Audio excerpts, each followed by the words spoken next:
And all right. Well, welcome back. My name is Astrid West. I'm with CB&A Realtors. I'm a senior real estate specialist. And today I'm going to be speaking with Troy Williams with Oasis Senior Advisors. I know for myself and probably for Troy too, we offer a unique service for our seniors out there. And we are hoping to be able to spread the word about what we do. I can say for myself, last year, for example, 93% of my business was helping seniors sell their home and move into a senior supported community. And a lot of folks don't know that my type of service even exists. And I'm thinking it's the same for Troy. A lot of people don't know exactly that there's services and resources out there for folks to take advantage of.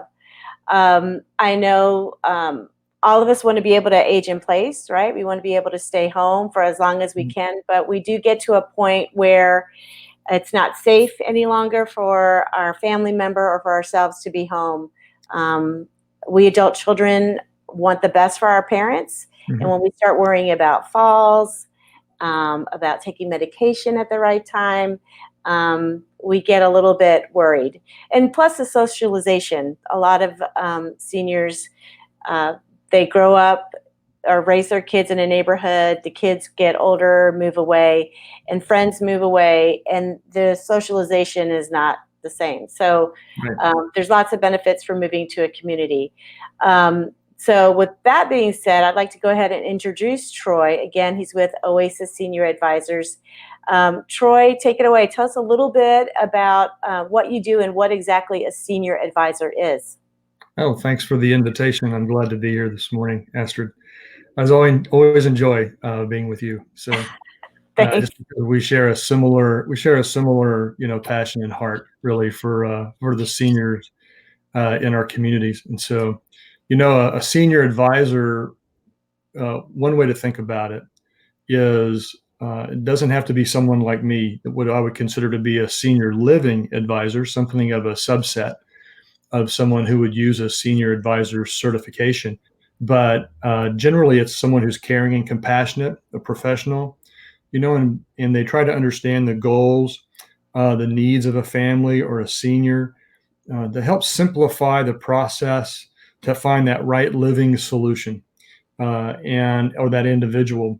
And most of the time, the process occurs under urgent circumstances. Someone's coming out of a hospital stay, a rehab hospital stay, and they need a place. They've realized that now is the time, and they need a place now. Within them, sometimes just a matter of a few days. And so I look at what I do really to find just that right place for them is really to help eliminate some of the stress that's already there based on their current circumstances. So you've got a family who's concerned about a mom or a dad or a grandparent or even a neighbor, and they've got a lot on their mind. There's a lot of other things to be thinking about. Specifically, the most important is their care. Where are they? In a hospital, a nursing home, short stay. And so they've got other things they need to be concerned about. And I hopefully take some things off their plates, to really help them focus on the next step in a living solution.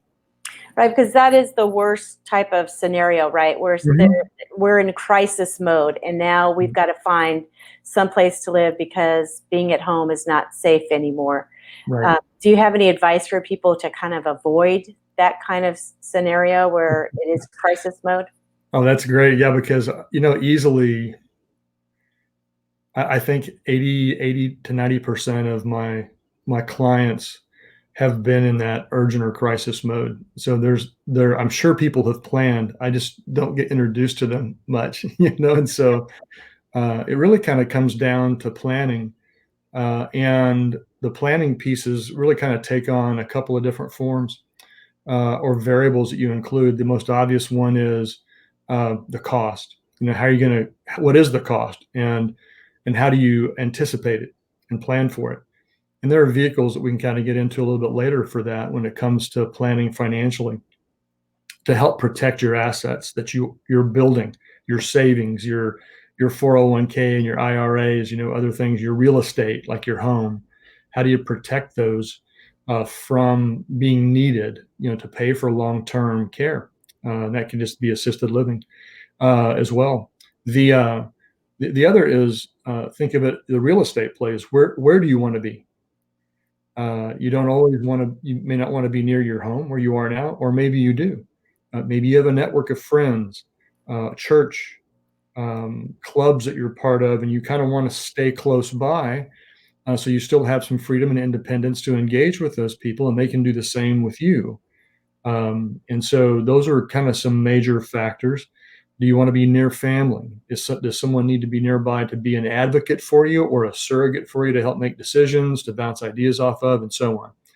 And so you look at the financials, and then there are those personality aspects of when you get to a point of making a decision, is what sort of amenities and services are offered, and do they kind of match your personality?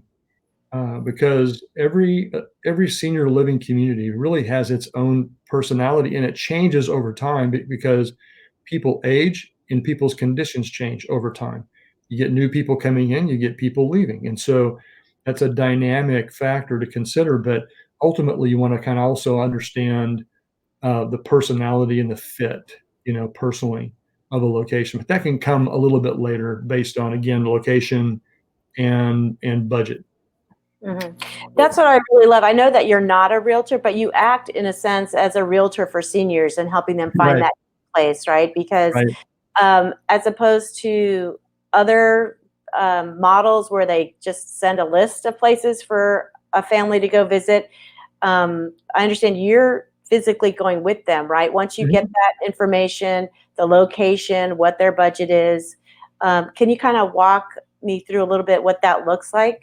Sure. Yeah. The one way to think about it is kind of what is the competitive landscape for someone like me, right, on a senior living advisor? And you'll hear different names of companies that are probably clearer, but I think everyone's big competitor is like a Place for Mom, a web-based, uh, more straight up phone-based, kind of a lead aggregator, where there's not really as personal a touch. And so I think a more suitable, well-rounded senior living advisor is someone, again, who learns to understand. So they're a good listener. They learn to understand what the needs of the client and the family are. And we kind of talked about a few of those. We get deeper into those in the conversations. We get a little deeper into the conversation of budgeting, because it's important to really be thinking of details eventually. We may not need to get into details, or I may not need to in that sense for financials, but the family does. And so what I try to do is plant some seeds to be thinking about and considering, sometimes quickly, okay, how do we pay for this? But our process really is about a 5 step. We run a discovery, and that's learning about and understanding who these people are. They're people in our communities, right? They're individuals. Uh, Gathering information that helps us systematically relate those to the products, if you will, that are available of where they want to be. And those products, similar to a realtor, would be those communities, depending on assisted living, memory care, independent living. So we try to assess the need. Sometimes the need isn't a new community. Sometimes the need is just upgrading the home. Right. And it can be making it safer, having someone come by once on 1 hour per day, 5 or 6 days a week, just to check in, be a neighbor, if you will, but you have to pay for it. And so we, in that assessment, it may not always turn out to be a whole new community solution or a move for them. In fact, I think most of my clients, they start off, with the expectation of a community, but easily 75% don't end up that way.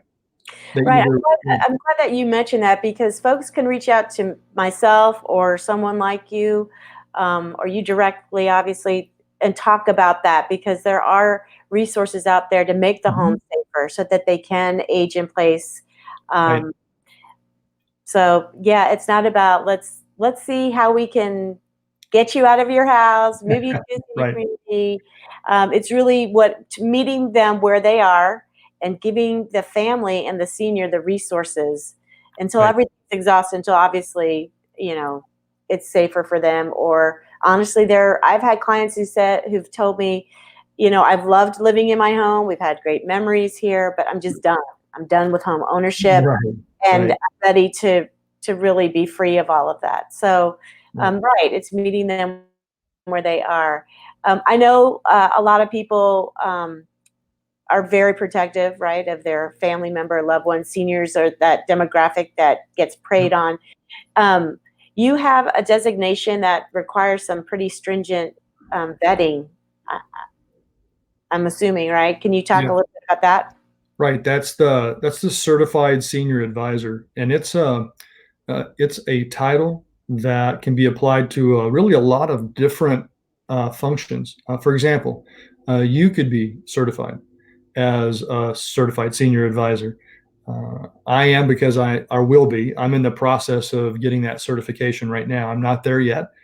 And so I jokingly say I play one on TV, but and so, but hopefully by the end of May, I'll knock on wood, I'll have that certification. So you can be a financial planner, you can be a Medicare specialist, you can be an elder law attorney. I mean, there's a number of roles at your core that you could be that you perform, but still also have a title of seniors, excuse me, certified senior advisor. And essentially, what that brings to the table when you're meeting with a family or a client is really an assurance that you've got their best interest at heart. That's it. It's that simple. And so you'll learn about and apply, the ethical standards that are required in different situations, whether that's a medical situation, a financial situation, um, end of life decisions. Now, I don't go into a lot of the detail, or wouldn't, and I can, to your point earlier, I can point them to the right expert resources, a hospice care, for example, when it comes to end of life decisions. But in my referral, in conversation, there's a strict thread of ethical standards that need to be met. And so, again, and more simply put, you're just always putting the best interest in the care of the client first. That's kind of the way to think about it. And then you go through an exam process, just like you do for any certification for the most part. It's a long test and a lot of studying that takes place, but then there's just ongoing credits that have to be secured as well to maintain the accreditation. So, but you learn a lot, and you find out that almost like any certification, 20% of it occurs, in the classroom, 80% occurs in the field. Right, So, right, right. and because every situation really and truly is extremely different. So out in the field, what are some of the most common questions that you get from folks that start working with you? Great question. So there's really two primarily, and then as we go through a conversation in the discovery and learning what some of the wants and needs and goals of a client might be in their families might be, is first and foremost, it always comes down to pricing, budget. How are we going to pay for this, or how much does it cost? You mentioned earlier that the certifications and the way the demographic that we serve, we're about the best kept secret out there. People Mhm, don't know they need our service until they need it. mhm, And so, how do we get out there in front of people for education is one challenge, but and so the paying for it is a challenge, because some people believe mistakenly that, like, for example, Medicare will pay for assisted living, and that simply is not the case. Medicare is medical insurance, and so that's one of those misunderstandings or myths that I dispel frequently, um, and most families kind of are really surprised about how much it can cost. But when you lay the details out of, here's what you're spending money on now, and here's what you're going to be spending money on later, it's not quite as much as they initially thought. That's the first question. And then we can go through different funding sources, and I'll go through those details with them of kind of the standard stuff, and I'll mention those here in a minute. But the second question, which I find the most interesting, is that they don't understand what assisted living really is. And the question usually is couched like this: what's different between a nursing home and assisted living? Because many people think it's the same thing with just a different label. Well, in fact, the labels themselves are key to understanding the differences in what each of them deliver. Assisted living is just that. It's assistance. And in some of in the audience will know this or experience this, but it's assistance with the things that you need to be able to do every day, really just to survive. And those are activities of daily living: um, grooming, bathing, eating, dressing, toileting. Mobility is the most significant one, being able to move from one place in your home to another, a bed to a wheelchair or a walker, that sort of thing. That's what assisted living at its core is chartered to do. So there's no medical care. Whereas a nursing home with that label, nursing, is really long-term medical care. But with a nursing home comes assistance as well. So you kind of get both in the same package, because obviously, if you're needing some long term medical care and you're a senior citizen, most likely you're needing assistance at some point as well. And so, kind of back to that funding source for that, there are a number of sources, but I kind of categorize them three ways. The first is asset protection. Have you planned in advance and you've got long term care insurance, then in part it will pay for some of assisted living, as well as some nursing, long-term nursing care, depending on how the policy was written. What were you planning for? You can't always guess the future on what you're going to need, but specifically. And the other one like that could be a life settlement, life insurance cash out in a way, or sale. But there's also asset based, and those are the most common. What are you saving day to day? What do you have in a checking account, IRA, 401k? I mean, think of those. Your home is an asset. Your real estate is an asset that can be liquidated for cash to help pay for assisted living, memory care, right? And then there's what I call the supplemental category, typically reserved for low income families and seniors. And that can be anything from Medicaid, and that's all state run programs. And there are specific, I always think of Medicaid as a puzzle with a lot of puzzle pieces.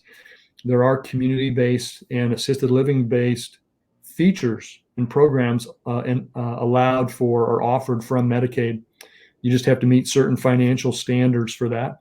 And the other are veterans pensions benefits that are not as well known, even to veterans.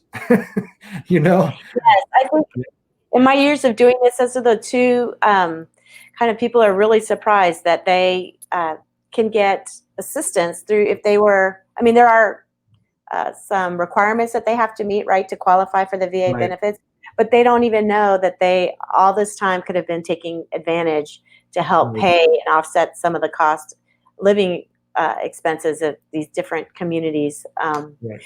And I want to also mention you do help people find independent living. It's not just assisted living or that crisis mode, Oh, but right, right. if someone's thinking about, selling their house and moving to independent living, Mhm. you are the person to go to. You can, Yep. again, take them toward them. And what I love is that you're in all these communities, so Mhm. you've got a good feel for them Yeah. and the staff. Yeah. And I know you're an honest person. You'll be honest with people, and so I do like referring people to you. And I know you feel the same about me. We've been able to Mhm. work together and help folks as they kind of go through this process. So I think that's kind of all the time we have. We're running out of time, but Okay. how can people reach you, Troy? How can they find Three you? three ways. My phone number, right? So I have a mobile office number that you see there on the screen. That's the quickest way. In fact, you can text me at that number. Is probably the most reliable way. And the second would be through my email. Uh, and so you might want to copy and paste it. It's kind of long, but I'll answer to email. I'm on top of that regularly. And then the third is just through my website. You can call me as well through the website organically if Very you're on good. the website. Mhm. Well, Thank you, Troy, for taking time this morning to chat and educate people about your services. I want to also mention, which you haven't, it's a free service. It's a free service to the community. Yes. So it doesn't cost you anything to work with Troy. This information that you heard today would be valuable to someone that you know. Please, please go ahead and share this. I'm still new to technology, but share it on Facebook, on YouTube, so that they can just get more information and have those resources out there. So thanks again, Troy. I will say next week, my guest will be Maria Hernandez. Do you know Maria? She's with Woodland Court here in the Spring area of Houston, and I'll be chatting with her. She is the sales director there, and we'll just get an inside look on what it's like to work at one of these communities. So again, thanks so much. We'll see you next time. Thanks for having me. All right. Bye-bye. Bye-bye.